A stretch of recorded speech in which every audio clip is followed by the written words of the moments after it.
Warahmatullahi wabarakatuh. Welcome back to my YouTube channel Cik Ceri Garage. Okay, so hari ni aku ada nak buat satu video berkenaan dengan Honda RS 150 V2 yang mana motor ni ada masalah, check engine dia menyala.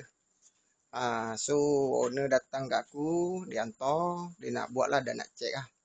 So kita ringkaskan cerita kan, jangan bebel panjang, kita terus straight to the point lah. So apa yang aku nak share dengan korang hari ni, betapa pentingnya FID ni lah. Mesin FID ni sangat-sangat penting. Okay. So dengan mesin FID ni, korang boleh check secara cepat apa masalah motor ni. So check engine menyala. So bila aku check FID sini, nampak max sensor high, TPS sensor low, AIT sensor high.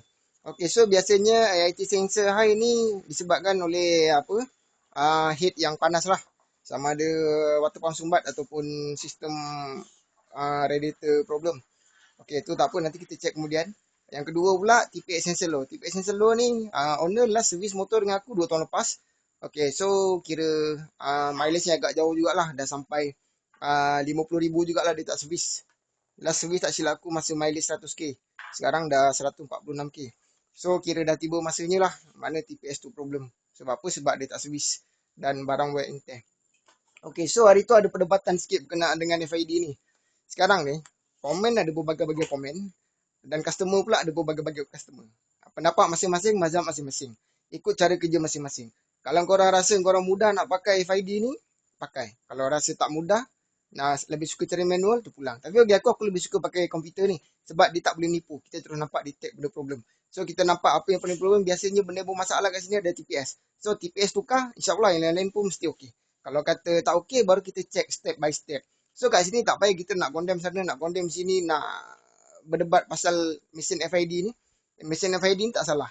Kan? Yang salah kadang-kadang customer salah faham ataupun pemen mungkin salah mempergunakannya. Tapi bagi pemen-pemen yang biasa pakai FID ni, dia orang akan tahu apa kelebihan dan apa dia punya kebaikan mesin FID ni. Dan lagi satu juga aku nak share dengan korang, bila motor ada masalah, semput ke, timing tak cantik ke, anything happen lah. Dia bukan semata-mata korang tukar TPS benda settle. Korang nak kena check daripada sistem api dia, sistem minyak dia dan lain-lain lah. So sekarang ni, macam aku sebagai pemen, aku akan check ikut step by step. Kita check daripada sistem sensor dulu. Lepas tu kalau kata dah okey, okey lah. Kalau kata tak okey, baru kita akan check sistem minyak dia, fuel pump, injector dan apa, fuel filter. Lepas tu kalau tak okey juga, baru kita check sistem api. Maknanya kalau nak buat kerja tu kena buat betul-betul lah kan, ikut step tersendiri. So kat sini bukanlah aku nak cakap aku bagus, aku hebat ke tidak, tapi